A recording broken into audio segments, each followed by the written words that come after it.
जो आपला first unit होता तो mean, median, mode and your central tendency. Measures of central tendency हा आपला युनिट होता.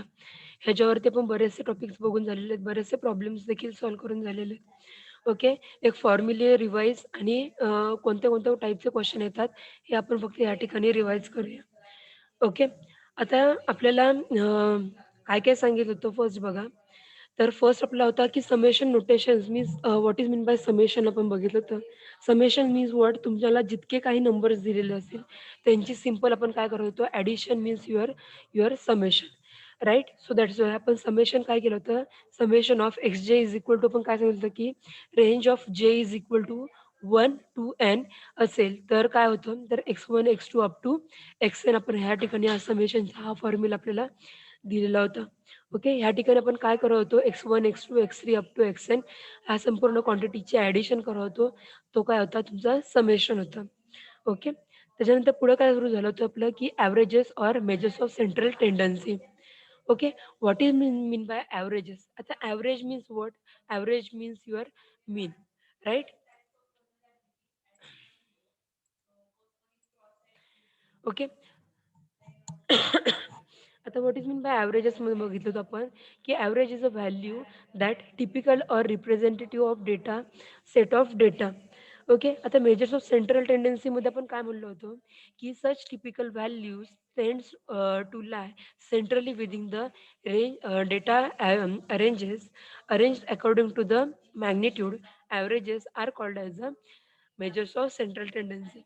की त्याच्यामध्ये आपण काय-काय बघितलं होतं, की अरिथमेटिक मीन बघितलेलं होतं.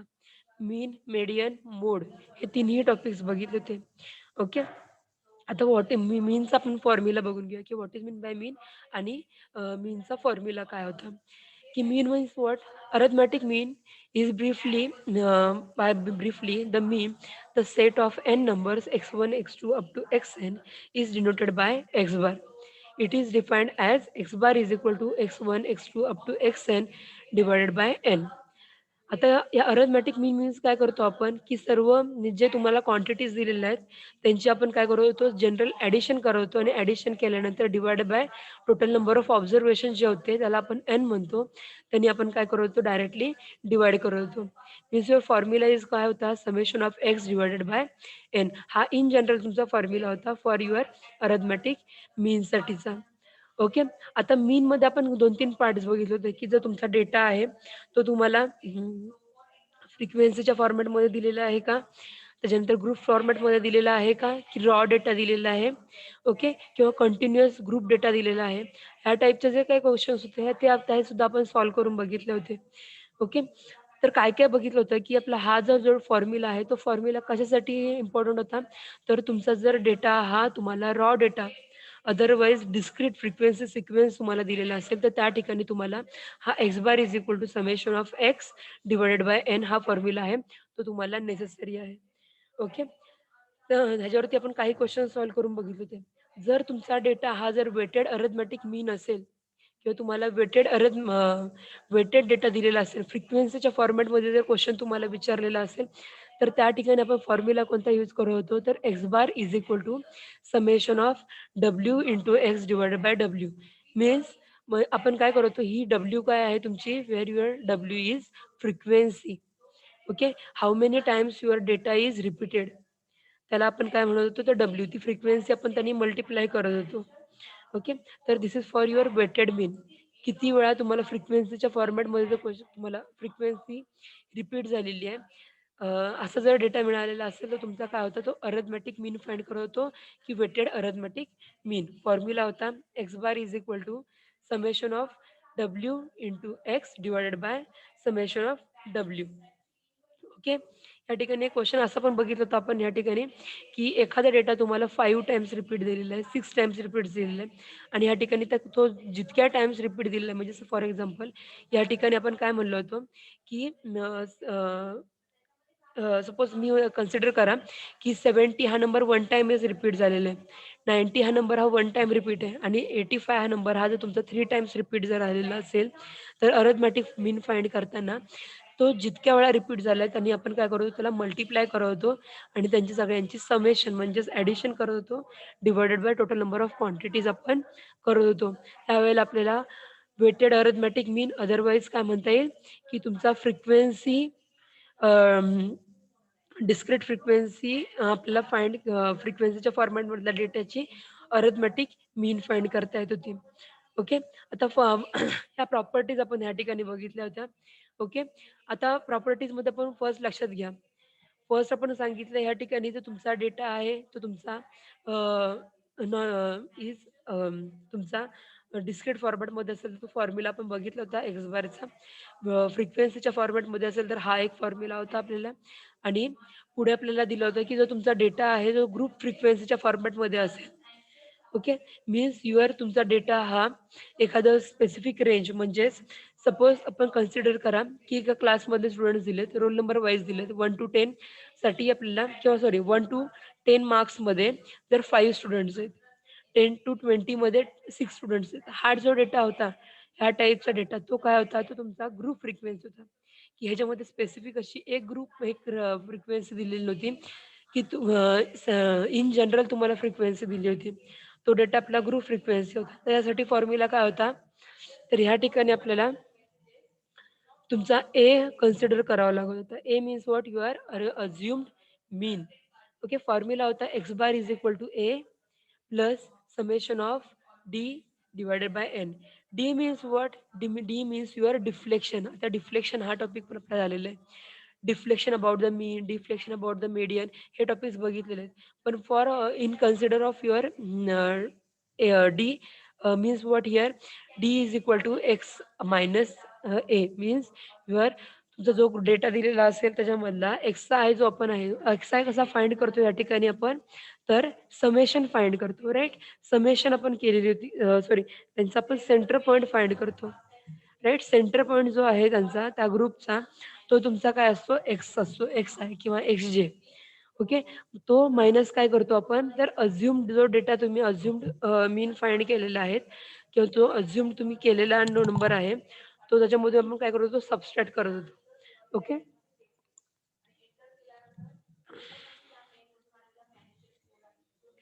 आणि ॲट द एंड त्यांची आपण समेशन म्हणजेच काय करत होतो? ॲडिशन करत होतो आणि divided by total number of क्वांटिटीजने आपण त्याला डिवाइड करत होतो. ओके. आणि अझ्युम मीन जो आहे तर त्याच्यामध्ये आपण ॲड करत होतो की त्यावेळेला आपल्याला त्याचा मीन होता. तो मीन आपल्याला फाइंड करता येत होता for your group frequency. Okay. फॉर्म्युले जरी सेम असले तरी पण प्रत्येक फॉर्म्युल्यामध्ये थोडाफार डिफरन्स आहे. ओके. तर फॉर युअर ग्रुप फ्रिक्वेन्सी आपल्याला हा डेटा मिळालेला होता. ओके. या ठिकाणी आपल्याला हा सुद्धा बघा अरिथमॅटिक मीन आपल्याला कम्प्यूट केलेला आहे ग्रुप डेटासाठीचा. पुढचा नेक्स्ट पॉइंट होता आपला median. Median, how we will find median? Median means what? If your number are arranged in ascending otherwise descending order, then the middle value of the group is called as the median. Okay. सेंटरची जी value आहे की सेंटरचा जो data आहे तो तुमचा काय आहे? तर मीडियन असणार आहे. आता इफ युअर डेटा इज तुमचा इव्हन असेल तर इव्हन डेटासाठी आपण काय बोललो होतो की n/2 आणि n+1/2 चा जो मीन असेल तो तुमचा काय असणार आहे? मीडियन असणार आहे. अँड इफ युअर डेटा किंवा तुमचा जो तुम्हाला गिव्हन डेटा दिलेला आहे जर तुम्हाला ऑड असेल म्हणजे n इज इक्वल टू जर तुमचा ऑड नंबर असेल कोणताही ऑड नंबर तर त्या ठिकाणी तुमचा मीडियन काय होता? n/2 ची टर्म्स जी असेल ती तुमचं काय होती? तुमची मीडियन होती. ओके. तर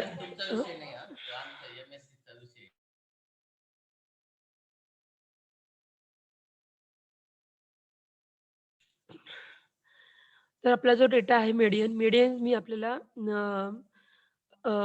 for your data is in odd number otherwise data is in even नंबरसाठी आपल्याला फॉर्म्युला तो यूज करायचा आहे. म्हणजेच तुमचा जर डेटा हा ऑड असेल तर तुम्ही n/2 आहे जो नंबर जी टर्म आहे ती तुमची काय असणार आहे? मीडियन असणार आहे. If your data is odd तर त्या ठिकाणी n/2 आणि n+1/2 जो टर्म आहे त्यांच्या दोघांची मीन काढायची आणि मीन काढून झाल्यानंतर जो डेटा असेल तो तुमचा काय असणार आहे? तर तो मीडियन असणार आहे. ओके. फॉर युअर रॉ डेटासाठी आपण हा पॉइंट बघून झाला. If your data is in group data किंवा जो तुम्हाला डेटा क्वेश्चनमध्ये दिलेला आहे, तो तुम्हाला जर ग्रुप डेटा दिलेला असेल, तर त्या ठिकाणी तुमची मीडियन कशी फाइंड करतो आपण? Sorry. Median is equal to L1 plus n in bracket n upon 2 minus summation of f divided by f median into c. हा आपला जो काय होता medianचा फॉर्म्युला मिळाला होता for your finding median by interpolation formula. Okay, किंवा interpolation टर्ममध्ये. मग ह्या ठिकाणी L1 काय होतं की लोअर क्लासची बाउंड्री होती. जो आपण मीडियन क्लास, आता ह्या ठिकाणी आपण क्वेश्चन सॉल्व्ह करताना आपण फर्स्ट काय करायचो, नंबर्स फाइंड करायचो की किती नंबर ऑफ डेटा दिलेला आहे. तो जर नंबर आपला एन हा जर तुमचा ऑड असेल, तर त्या ठिकाणी आपला एन आपण 2 करायचो आणि जो नंबर आपल्याला कोणत्या क्लासमध्ये बिलॉंग करतो, तो नंबर आपण फाइंड करायचो. आणि तो फाइंड केल्यानंतर तो क्लास मिळायचा. तो क्लास काय होता, तर तो आपला मीडियन क्लास आपल्याला मिळायचा. ओके. आणि त्या मीडियन क्लास मिळाल्यानंतर त्याचा आपण काय करायचो, की दोघांमधला डिफरन्स फाइंड करायचो, की त्यांचं जी विड्थ आहे क्लासची ती किती आहे. आणि नंतर बघायचो, की lower limit of your class किंवा लोअर क्लास बाउंडरी. ओके. त्याच्यातली जी मिनिमम व्हॅल्यू असणार ती काय असणार आहे, किंवा स्टार्टिंग पॉईंट असणार आहे तो तुमचा लोअर बाउंड असणार आहे. आणि तुमची जी मॅक्सिमम व्हॅल्यू आहे ती तुमची काय असणार आहे, अप्पर क्लास किंवा अप्पर बाउंडरी असणार आहे फॉर युअर क्लास, मीडियन क्लाससाठीची. मग आपण L1 means what, your lower class boundary of median class. Okay. N means what, number of items in the data. N आपण काय घेतलं होतं, की नंबर ऑफ आयटम्स, त्याच्यामध्ये किती आयटम्स अवेलेबल आहेत डेटामध्ये, तो आपण N कन्सिडर केला होता. Summation of F means what काय असणार आहे, त्याची जी फ्रिक्वेन्सी आहे ऑल क्लासेसची, त्यांची ॲडिशन ही आपली काय असणार आहे, फ्रिक्वेन्सी असणार आहे. Sum of all frequencies.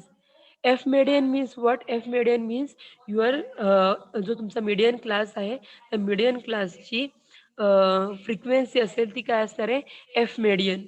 आणि c means what, size of the median class. Size of median class means what, c. Okay. Means त्यांची आपण जी आपण विड्थ चेक केली होती, साईज, ती काय असणार आहे तुमची, ह्या ठिकाणी त्याला आपण मल्टिप्लाय सीनी करायचं आहे. ओके. तर this is for your finding median. Okay.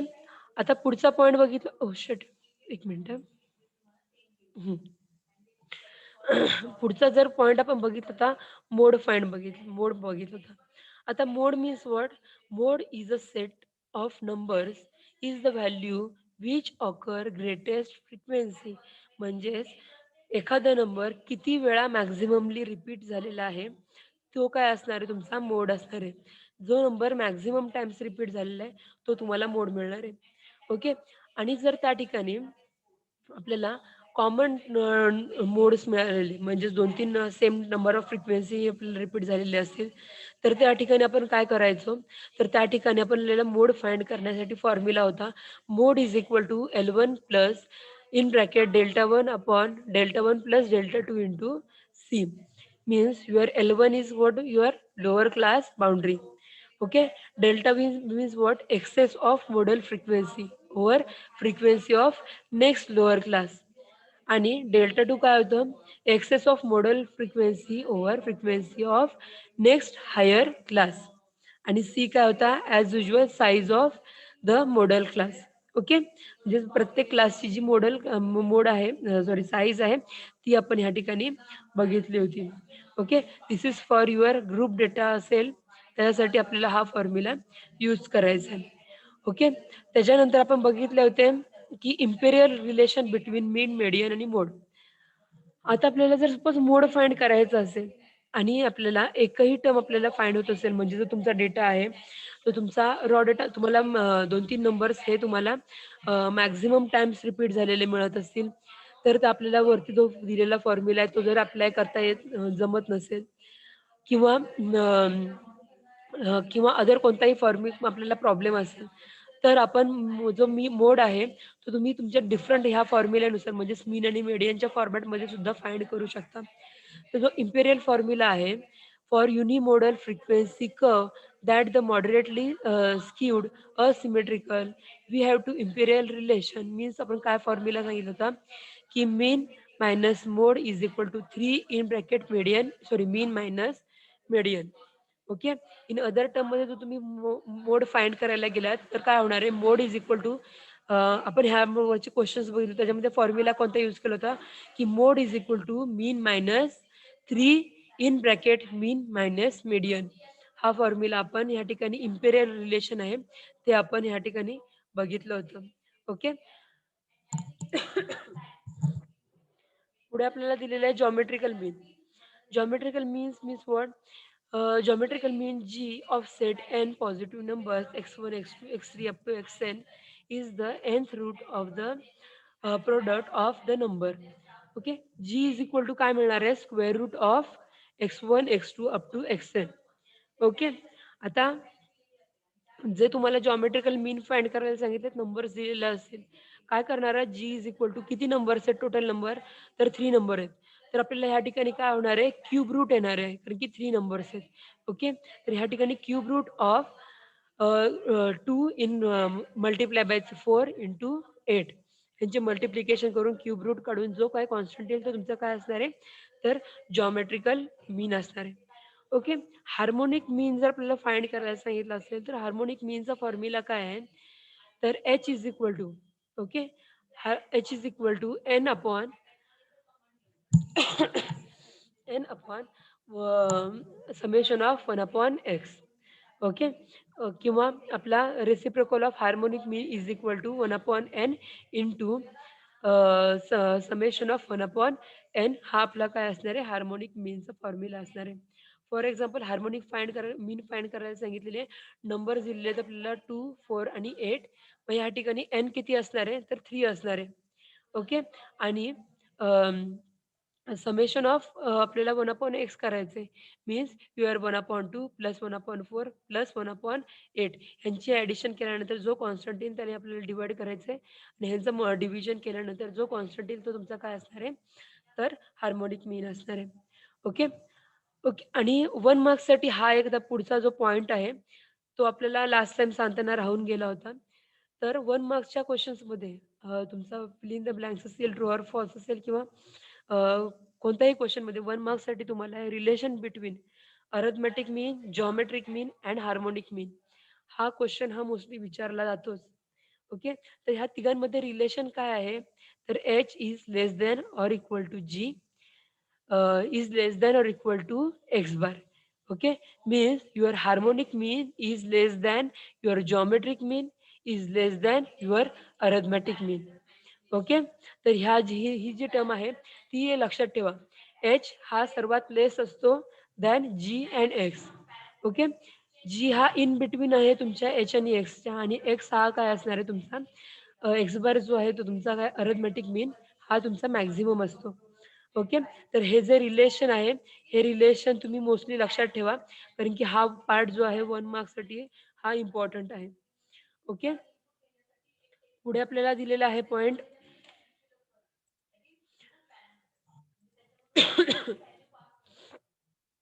the rooted mean square.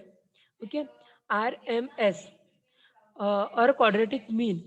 काय दिलेला आहे formula, quadratic mean means square root of your arithmetic mean square. Okay. Arithmetic mean आहे त्याचा जो स्क्वेअर आहे तो तुमचा काय असणार आहे, क्वाड्रेटिक मीन. ओके. फॉर्म्युला काय आहे, r m s is equal to square root of x bar square. Okay. Means your is equal to काय मिळणार आहे, square root of summation of x square divided by n. हा आपल्याला काय दिलेला आहे, रूट मीन स्क्वेअरचा फॉर्म्युला दिलेला आहे. ओके. आता आर एम एसचा आपल्याला एक क्वेश्चन पुढे सॉल्व्ह करून दिलेला आहे की 1 2 3 4 सॉरी 1 3 5 4 5 अँड 7 हे आपल्याला रॉ डेटा दिलेला आहे आणि आपल्याला आर एम एस फाइंड करायचं आहे, रूट मीन स्क्वेअर. ओके. काय येणार आहे फॉर्म्युल्यानुसार की square root of 1 square plus 3 square plus 4 square plus 5 square plus 7 square upon total number of quantities means your 5. Okay. Is equal to किती मिळाले आपल्याला, 4.47 आपल्याला ही व्हॅल्यू मिळालेली आहे. ओके. आता हे सर्व पॉईंट झालेले आपले मीन, मेडियन आणि मोडवरती. ओके. हार्मोनिक मीन बघून झालेलं आहे, जॉमेट्रिकल मीन बघून झालेलं आहे आणि अरिथमॅटिक मीन सुद्धा आपलं बघून झालेलं आहे. ओके. पुढचा पार्ट होता आपला क्वार्टाईल और डेसाइल अँड पर्सेंटाईल. आता आपण क्वार्टाईल मीन्स काय बघितलं होतं, की क्वार्टाईल आपल्याला क्वार्टाईलमध्ये आपण 2 पॉइंट्स बघितले होते, की लोअर क्वार्टाईल आणि अप्पर क्वार्टाईल. ओके. आता लोअर क्वार्टाईल आणि अप्पर क्वार्टाईलमध्ये आपण काय-काय पॉइंट्स बघितले होते, की लोअर क्वार्टाईल मीन्स जो तुमचा मीडियन मिळतो आपल्याला डेटा जो डेटा दिलेला आहे त्याचा मीडियनचा आपण परत काय करतो, की एक सेंट्रल पॉइंट फाइंड करतो, की त्याच्यानुसार आपण आपले जे डेटा आहेत ते आपण डिफरन्शिएट करतो किंवा सेपरेट करतो. ओके. आणि त्याच्यानुसार आपली Q1 आणि Q3 ती आपण फाइंड करतो. म्हणजेच आपली लोअर आणि अपर क्वार्टाईल रिस्पेक्टिव्हली फाइंड करतो. हे जे फॉर्म्युले आहेत ते आपण जी आपली नेक्स्ट फाईल आहे त्याच्यामध्ये चेक करूया. 1 मिनिट मी ती ओपन करून देते. ओके. तर क्वार्टाईल मीन्स आपल्याला काय मिळालं होतं, की we are divide total frequency into number of equal parts. Okay. आणि मीडियन आपल्याला काय मिळाला होता, की मीडियनमुळं आपल्याला एक जो डेटा होता त्याचा आपल्याला 2 पार्ट्स मिळायचे राइट ना. 2 इक्वल पार्ट्समध्ये आपण डिफरन्शिएट केल्यानंतर मीडियनमधून आपल्याला 2 इक्वल पार्ट्स मिळायचे. ओके. तर quartile means what? Quartiles are those values of the variate which divide total frequency into 4 equal parts. Okay. Quartiles आपण 4 इक्वल पार्ट्समध्ये आपला जो V1 डेटा आहे तो आपण डिफरन्शिएट करतोय. ओके. डिवाइड करतोय. When your lower half before median is divided into 2 equal parts, the value of dividing variate is called as a lower quartile. Okay. तर त्याला आपण काय करतो लोअर क्वार्टाईल हे सांगतो. ओके. आणि it is denoted by your Q1.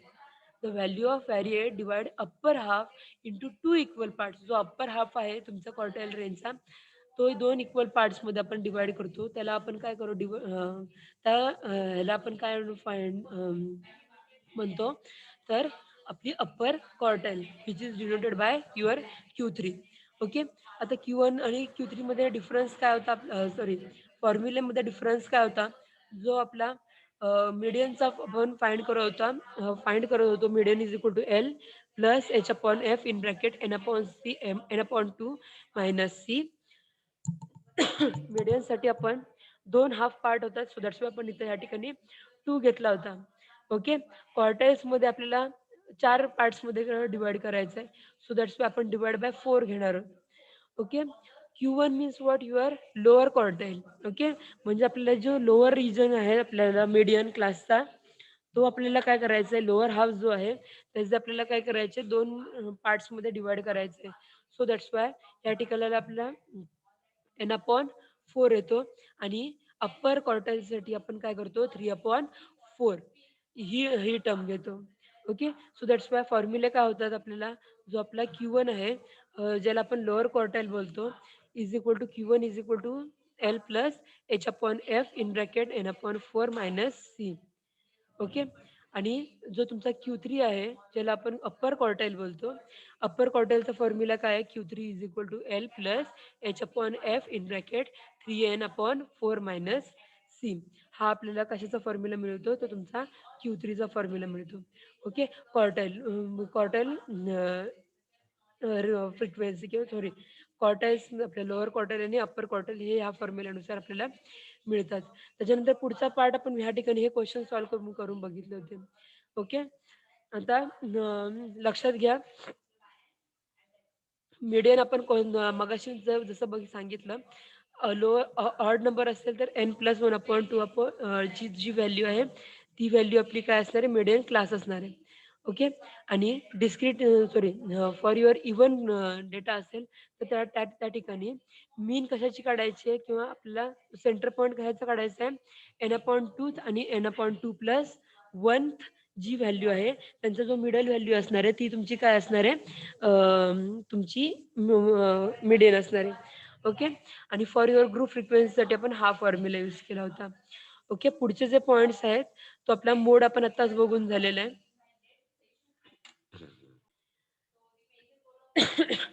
तर next point आपला क्वार्टाईल डेव्हिएशन्स बघितलं तर quartile deviations means what difference between upper quartile आणि लोअर क्वार्टाईल मधला डिफरन्स. ओके.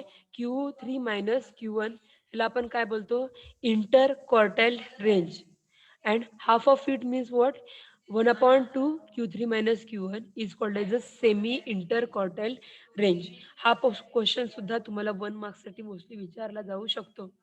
ओके, तर क्वार्टाइल डेव्हिएशनचा फॉर्म्युला काय होतो आपल्याला, तर 1/2 in bracket Q3 minus Q1.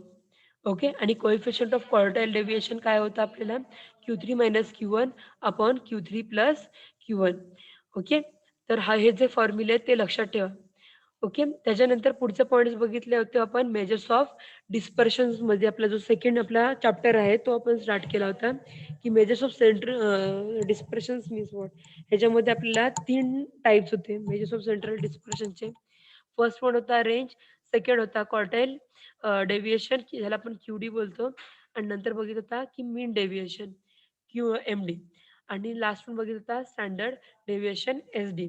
आता mean deviation about the mean आणि mean deviation about the median हे दोन टॉपिक्स बघितले होते.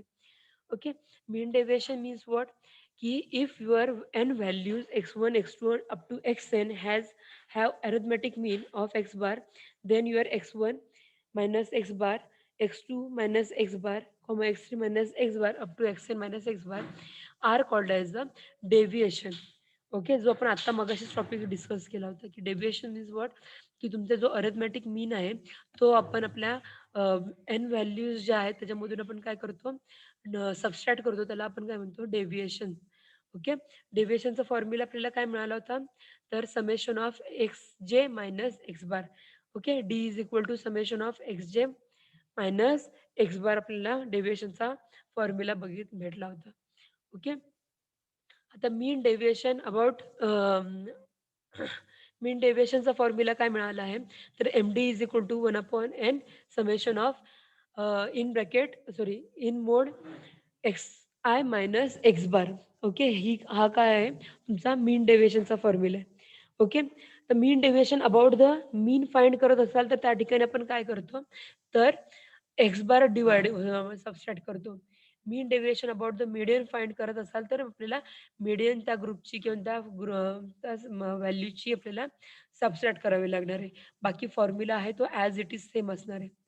If your mean deviation for the discrete frequency असेल, डिस्क्रीट फ्रिक्वेन्सीसाठी या ठिकाणी आपल्याला फ्रिक्वेन्सी इंट्रोड्यूस करावी लागणार आहे. सो दॅट्स आपल्याला मीन डेव्हिएशन अबाउट द मीन का फॉर्म्युला मिळतो आपल्याला, summation of Fi mode of xi minus x bar divided by summation of Fi. Okay, and mean deviation about the median is equal to मिळतो summation of Fi in mode of xi minus m divided by summation of Fi. तर हा आपल्याला मीडियनचा formula मिळतो. नंतर आपल्याला step deviation बघितलं होतं. Step deviation means what, step deviation about the median is equal to A plus H in bracket summation of Fi into Ui divided by summation of Fi. Okay, तर हे सर्व आपण points आपल्या मीन डेव्हिएशनमध्ये बघितलेले होते. Okay, जर ग्रुप डेटा असेल, group डेटासाठी सुद्धा आपल्याला हाच सेम फॉर्म्युला होता.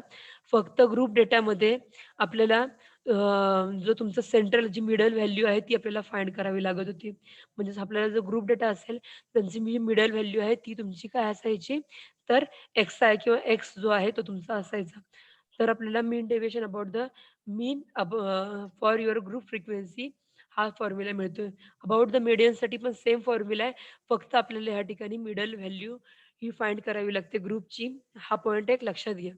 ओके, हे लेक्चर आपल्याला इथे संपेल. 1-2 मिनिटं राहिलेली आहेत.